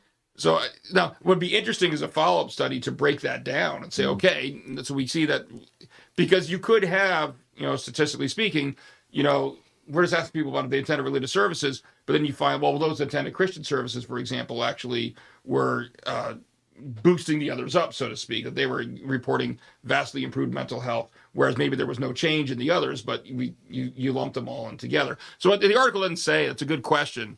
And you're right, I have seen a lot of people talking about a yoga type element to spiritual counseling. But we're talking about hard psychiatrists here. I don't know. So my initial inclination is that it's less the yoga, although that may be included in the whole spirit program. Because this article does talk about there's this whole program that they implemented and kind of for a trial run, so to speak, at the hospital that they mentioned, the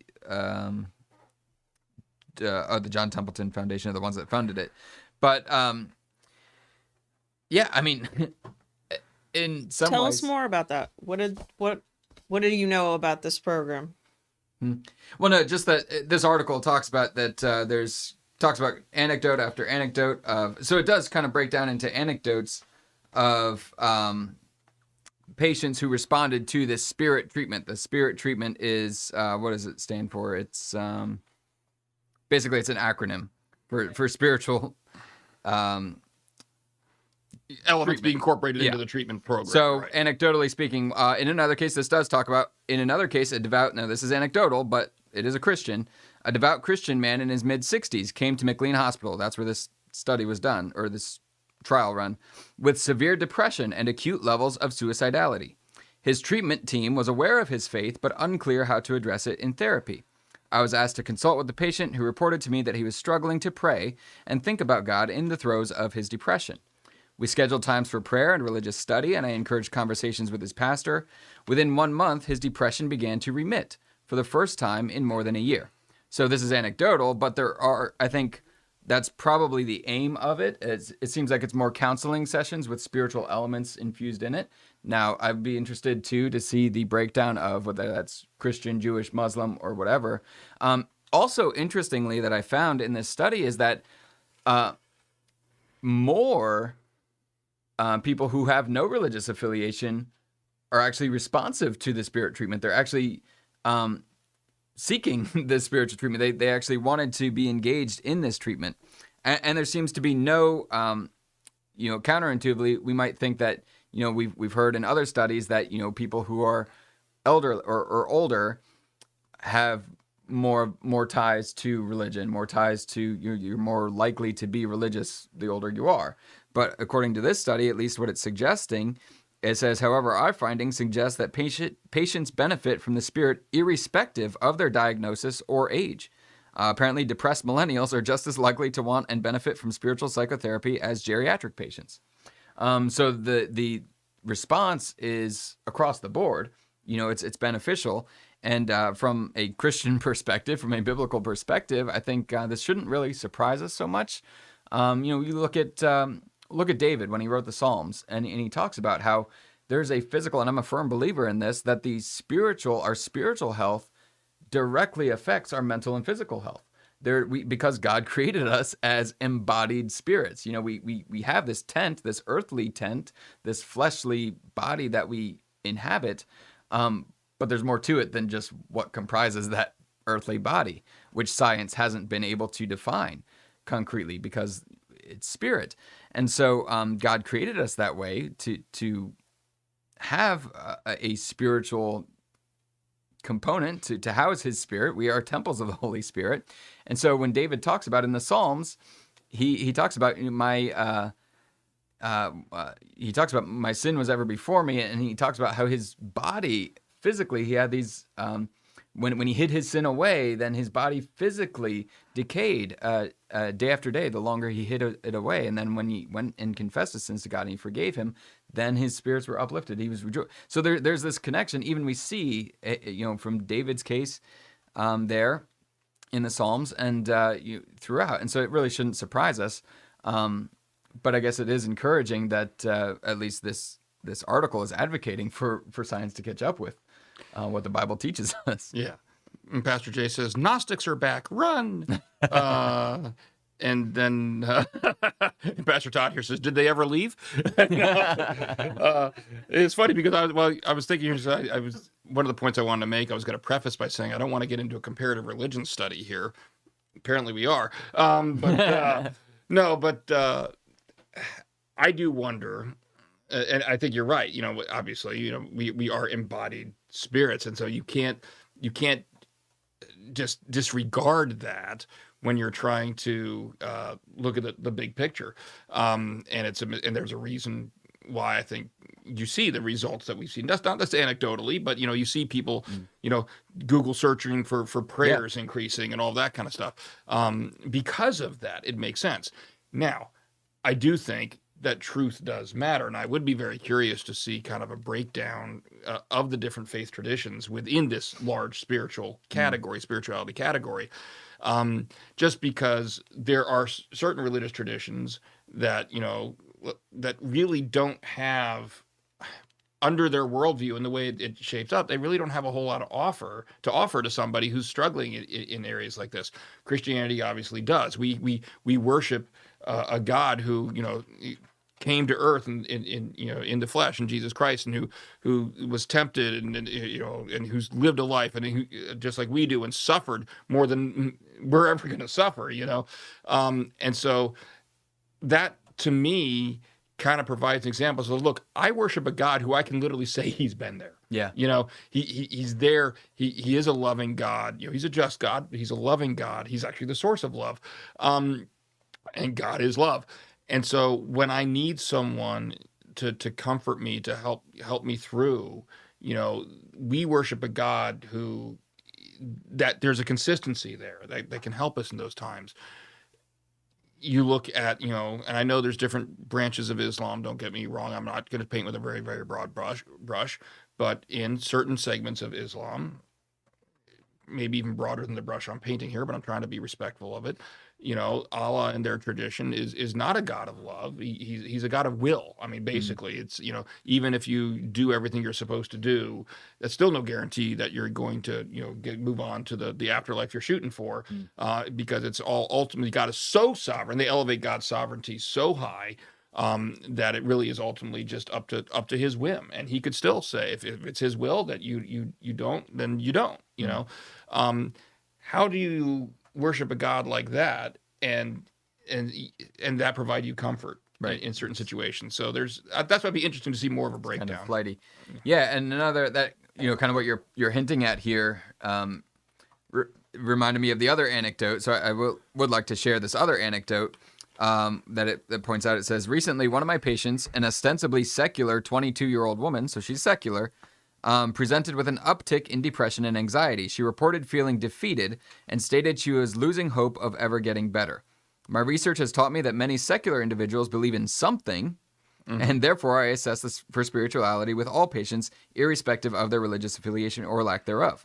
In that context, this particular patient shared with me that she believed in God and also believed she was brought to this earth for a specific purpose. Getting to the distinctly Christian worldview of God has a purpose for us. Allah may not have a purpose specifically for you. So that's where the Christian message is unique in providing that hope, that our hope is in the Lord, who has plans for us, plans to prosper us, and to give us hope and a future, specifically to give us hope.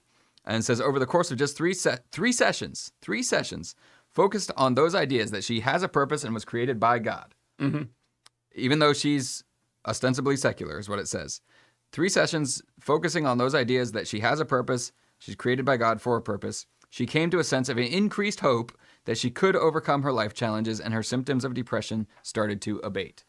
So, I mean, even though this doesn't have that breakdown, I think the anecdotes that are shared there have distinctly Christian worldviews that they're sharing. And I think if there's a wider call, a wider lesson in this, this article was obviously geared towards psychiatrists saying, hey, don't dismiss this as in your treatment approach. But I think there's a broader call there. I mean, and not just, you might be thinking pastors, not just to pastors who can provide counseling and all that, obviously, but to us as Christians worldwide, because are people hearing that message? Are we communicating that they have purpose? They are loved, that there is value. I mean, what we as Christians can do, you may not be a trained psychiatrist out there, but if you are regularly communicating to everybody in your circle that they are valuable, that they have purpose, then that is the kind of thing that can help people hopefully never get to the point where they need to go to psychiatrist. Now, we're in a fallen world, things are going to happen, but we can show love to our neighbor, we can show love to our enemy, and one of the ways we show love is by letting them know, hey, you're made in God's image, and here's what that means. Consider it preventative care. Yeah, exactly. Yeah. We're like an HMO. No. We Christians are God's HMO. So, all right. Your premiums are only 10%. No, wait. No. Oh, no, bad. Are bad. Oh, you guys are so bad. So wrong. It is so very wrong. Something's out there and you just want to, it comes out of your mouth and you just want to reach out and just grab that back. What our last story. Yes. Speaking of indulgences, no, kidding. There's nothing about that here. Ben, you're supposed to introduce our last one. I didn't stop talking because. So also taken from the Scientific American, also part 2 of our Allison Mayer content here. It's another good article that she sent over here. I'm talking about how really the discrepancy between how we as a culture, specifically, I think this is geared toward the West. Do we have a comment coming There's up? a comment on YouTube. I don't have it yet. There we go. Until you hit your deductible.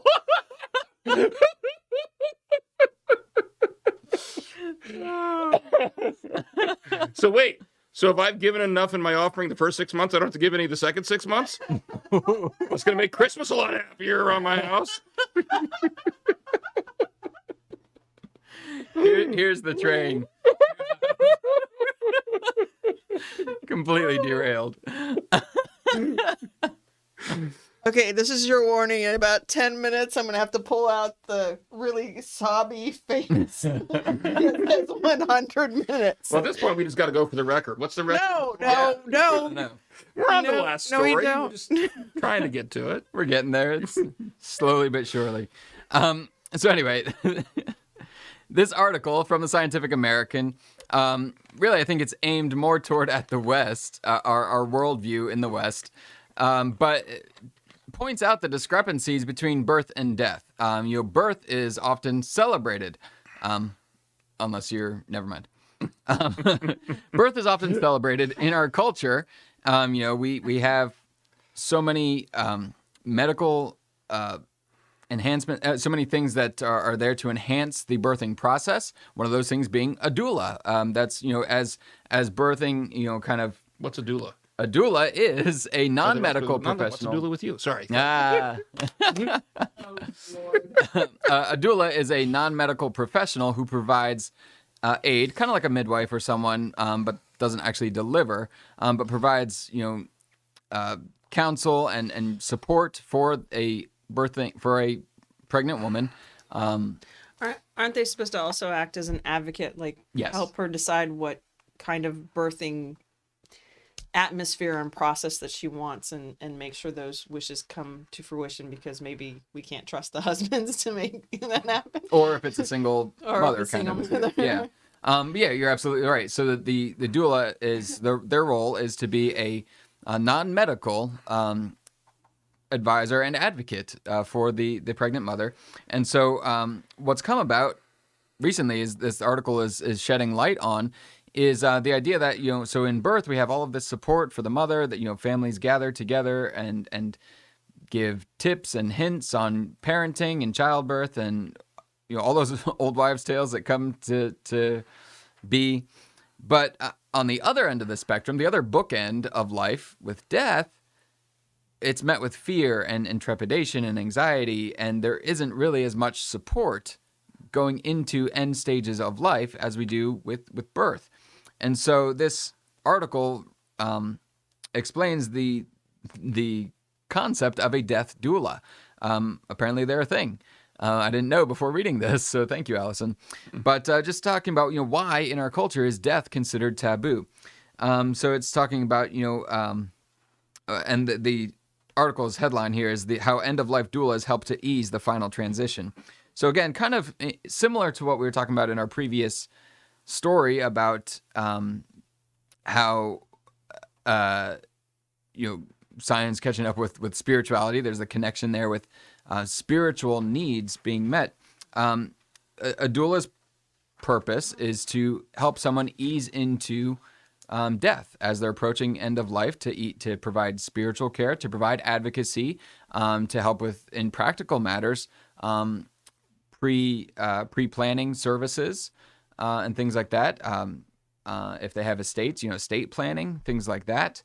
All sorts of things that really help the family. And sometimes, another thing anecdotally that a doula may help with is family members too, who are in the grieving process and pre-grieving. In the case of somebody who's in hospice care or something and about to die, sometimes all they need is permission to be a part of that process too. And so, really, this whole article, the point of it is to shed light on giving back some of that dignity. I think when a lot of, same thing with births used to happen in the home, centuries ago, and then they got away from that, and most births happened in the hospital, and now they're kind of coming back to, with women's rights and everything, women wanting to have children in the home or in birthing centers, not necessarily in a hospital. Same thing with death. Death used to happen at the home with home doctors coming to make the call. Then it got shifted to most people died in hospitals, and now back to hospice care and palliative care. People die still in hospitals, but also in homes or hospice centers. So a death doula is somebody who really helps ease with that transition. Anyway, it's mostly what that is. What are your thoughts on death doulas? And Pastor Todd here makes the comments. It seems like there's a thin line between a death doula and Dr. Kevorkian, not to be dark, but well, and let's be fair. This article that we're referring to was written by a death doula, and so this is there's potential spin, I guess you could say, that's put on it.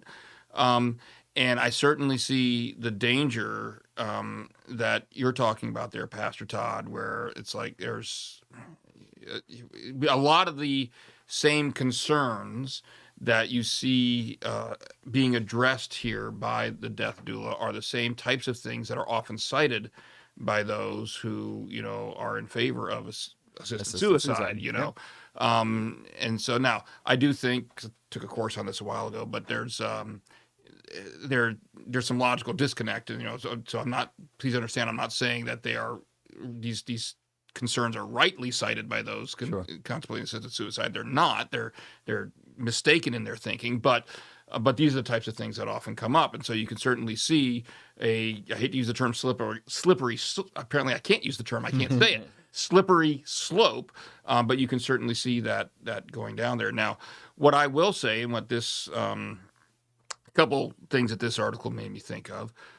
Number one was, you talked about things that death doulas can advise on, and there are some things like helping to resolve issues between family members and things like that. And there certainly are a lot of things that people maybe could use a hand holding to help them someone to walk through with them through a lot of that. Some of the things are a little more concerning. It's not that these are bad things, but it's talked about a death doula can advise on advanced care directives. Well, if the advice is you might want to get one, and here's what generally can do, okay, but we do need to be careful that, and granted, I'm a lawyer, I'm saying this from a legal perspective, but lawyers exist for a reason. Now, you may not like them. They are rightly the brunt of many a lawyer joke, but there's a reason you need to be a licensed attorney to, for example, draft up certain types of documents, because you could mess it up if you don't know the law. And, getting into things like advanced care directives, if, I worry about every time I see things like, say, lay people, non-lawyers, kind of getting into stuff like that, and because that can actually get people in trouble. If somebody writes up a poor advance directive for you, that's going to cause more problems in the end.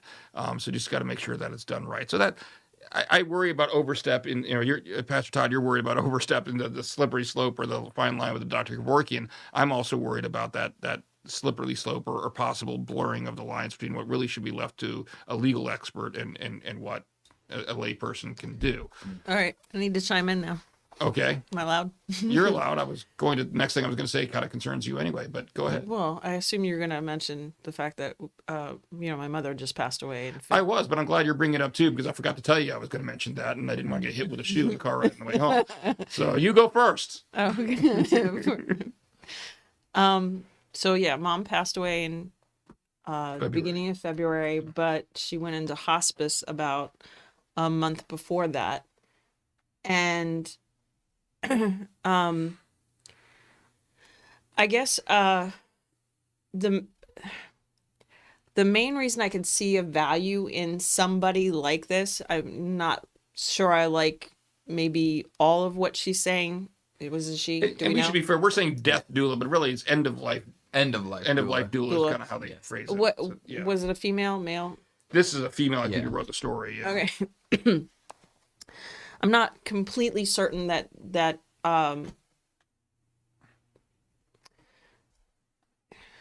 okay, so when Mom was getting ready to pass away, she started talking to my brother Tony, who has a degree in finance and deals a lot with insurance companies and things like that. And she started talking to him about paperwork to find and where she was pretty sure it was, because my dad is here, but he didn't know where everything was. He let her take care of that. He has his own medical issues, and frankly, it was easier for him to do it. I let Ken take care of a lot of our important papers, but that's because he's a lawyer, and there's a certain amount of expertise that he has, but I'm hoping that when he files things away, he tells me where they are. I have a general idea of where to look to find things. So when my brothers came up to visit, you know, Tony took on that aspect of it. Ken was actually listed first as far as somebody to call if a decision was being made, because she had cancer and it had spread to her spine and her brain, and she wasn't remembering, you know, necessarily always you know, remembering everything that she was being told. And you know, so he was sort of the extra ears, because we couldn't be with her with, you know, thank you COVID, for a lot of these meetings, so it was always like phone conferencing and everything like that. So Ken was able to take on a lot of the things like the advance directive and making sure she was getting the care that she needed, and that when she would express her wants and desires regarding her care, he was able to do that. And he's very tricky about slipping into the conversation that he's a lawyer, and it's funny how it can sometimes change people's attitude and what they're saying they can and cannot do, especially when you physically can't be there with your loved one, which we couldn't. She started talking to me about her wants and desires as far as, you know, what mattered to her most about her funeral. So I started doing a lot of the funeral planning, you know, and my brothers, when there was some decision that needed to be made that mom didn't seem to care as much about, you know, I brought my brothers in for, you know, their opinions, and we would go to dad without trying to necessarily overwhelm him. So, I mean, I sort of feel like everything that you guys were mentioning as a group, my brothers and my husband and I did for my mother. And I think that it did help her. I know it helped us having, you know, this team of people trying to make those, you know, just guide all of that. But what if somebody doesn't have the family? Well, I think, yeah, that's kind of what I was going to get at is, you know, the value and a lot of what we went through personally. And so I won't repeat it because you talked about it. That's probably the reason I wanted to, when I saw the story coming from Allison, I want to talk about it because of what we just recently walked through. Let me read some of the comments that have come in here that tie into this. We've got Pastor Todd says, I don't think I'd have a problem with a non-Kevorkian death doula so long as a Christian didn't go to them before they went to their pastor. Yeah. Put a pin in that. I'm going to come back because that kind of ties into something I was going to sure. say. Yeah. And then he says, and I could see a place for such a doula in a hospice setting. And then Pastor Jay says, in a country/world that denies death, any healthy conversations and support are crucial to help us grieve. Agree. And then, you know, Pastor Todd says, amen, Brother Jay. And here's where that ties in for me. All those comments kind of tie in for me. And, you know, we talk about the show being, you know, having these conversations from a Christian perspective. Yeah. So when I read something like this, my question is, okay, so we've seen where it can go too far. We've seen where there's a legitimate need. Okay, so what can we as a church do about it? Yep. And that's what we should be taking away from this. And I'll give you an example that's not directly related to this, but something that I can certainly see, Pastor Jay, you're watching, expanding into. I don't know if Tom Reed's watching, but we have a program here at Trinity called the Heart Ministry. It stands for Health Education Advocacy Response Team. And they were very helpful, actually, to us when we were walking through that. And the idea behind the Heart Ministry largely does help people who are facing different health challenges and can help them. You know, Tom Reed just helped kind of get us lined up with, set up with a home nursing agency that can help out with my wife's father's needs. He has some unique medical needs that we need help with, and he helped set that up. But I can see in a ministry like that, where the services that we're talking about here, with the proper perspective, for, you know, healthy conversations like Pastor Jay talks about, with the support, you know, where you don't cross those lines that Pastor Todd's talking about, where Mary Kay's talking about, for someone who doesn't have maybe that support system already to do those things, could we as a church do something to be able to reach out to not just our members but our community to be able to help walk them through this, help them see what their options are, help them, try to reconcile when there's any disputes with the family, help them see what advanced directives can benefit from. What can we as a church do? And should this be almost like a calling, God shouting us at a megaphone, hey, here's another way that we can serve. Yeah, I'm glad you mentioned the heart ministry here at Trinity, because that's exactly right. And as I'm reading this article that explains what a death doula does, my thoughts in it were, these all sound like pastoral responsibilities. Yes. Yes. And so that's something that, and I agree perfectly with Pastor Todd and Pastor Jay are saying, healthy conversations. Yes, we need to have those, especially centered around death. It's not something to be feared, especially for the Christian, from a Christian perspective. Death is not the end. Absolutely not if you have an not. eternal perspective. Right. And so we rejoice. We certainly grieve, but our grief is not an act of lack of faith, but it's an act of love, because grief is the natural outpouring of loss. We lose them for the time being, but if their hope is in Christ, then we look forward to the resurrection. That's why our funeral services, we don't typically call them a funeral. We call them a service of resurrection. Service of resurrection. Right. Right. Because that's what we hope in. Going back to our last article, we have that distinct hope in Christ. That's a uniquely Christian perspective, a uniquely Christian worldview, that we have hope after death. And the other thing that I think the church can offer that goes beyond even what a death doula can offer is support for the family after the death, after the funeral, because grief doesn't just stop there. Yeah.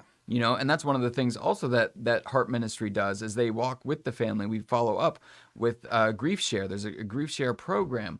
And, the whole first year, especially, grief doesn't follow a neatly prescribed pattern. Things are going to pop up here and there. They're going to remind us of our loved one. The first year especially is hard because it's the first of everything, the first Christmas, the first Easter, the first everything. That's difficult, but, grief isn't, it takes, there's no prescribed time frame for it, and so that's where the church can really step in and be a body of believers to surround and uplift one another and support one another. Yeah, and Pastor Todd here says, funeral directors have told me that it's alarming how many people plan funerals but have no pastoral or spiritual support. There's definitely an opening for the church to step in here. Yeah. And I, you mentioned, grief. Just go on Facebook. If you're Facebook friends with anybody who has suffered a loss, how many times do you see them posting, well, this is my first such and such day without you. This is my,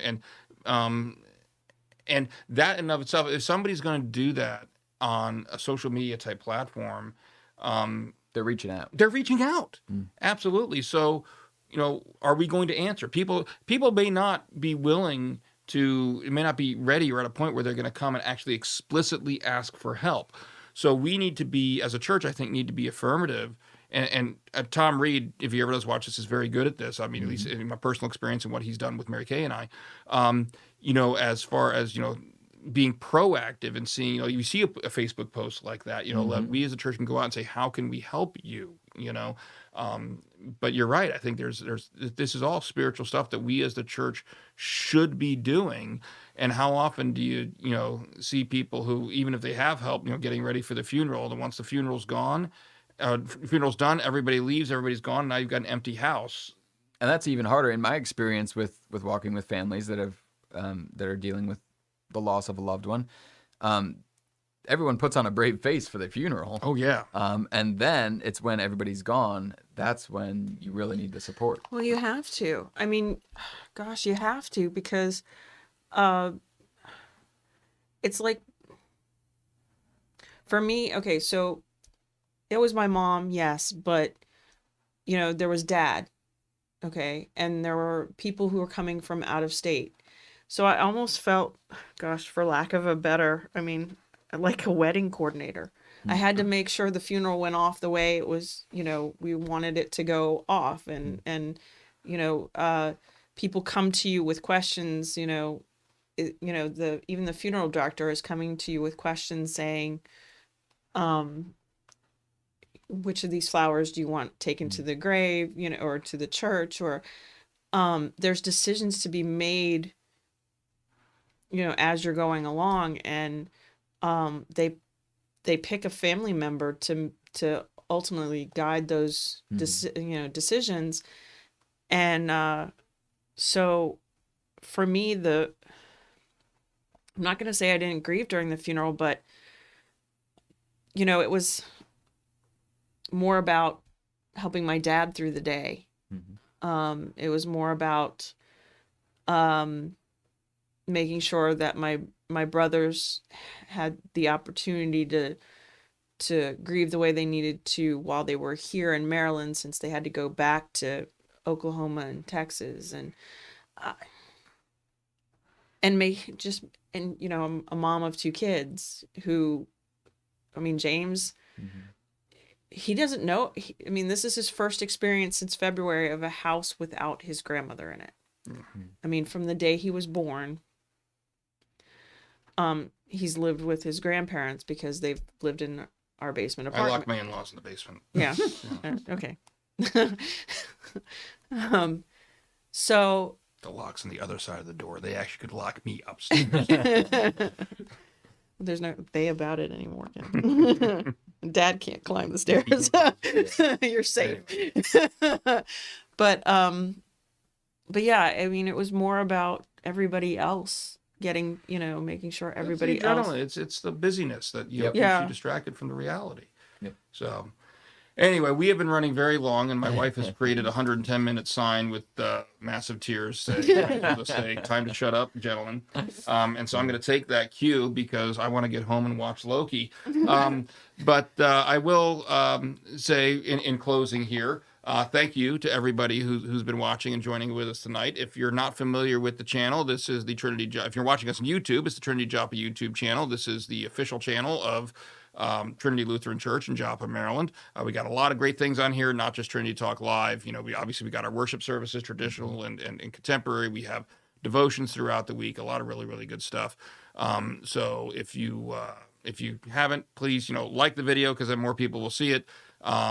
Subscribe to the channel, click the little bell, and you'll get notifications when we post new things. We do post things a lot on the channel, so hopefully this type of thing speaks to you. And this particular program does air every Wednesday night at 5:30 for the most part.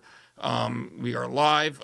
And again, just a reminder, if you're not watching this live, if you have any comments about any of the topics we talked about tonight, please feel free to put them in the comment section on YouTube. And I promise next week, Ben will make sure I remember to address them at the start of the show, not after the first topic. No, that's my job. Yeah.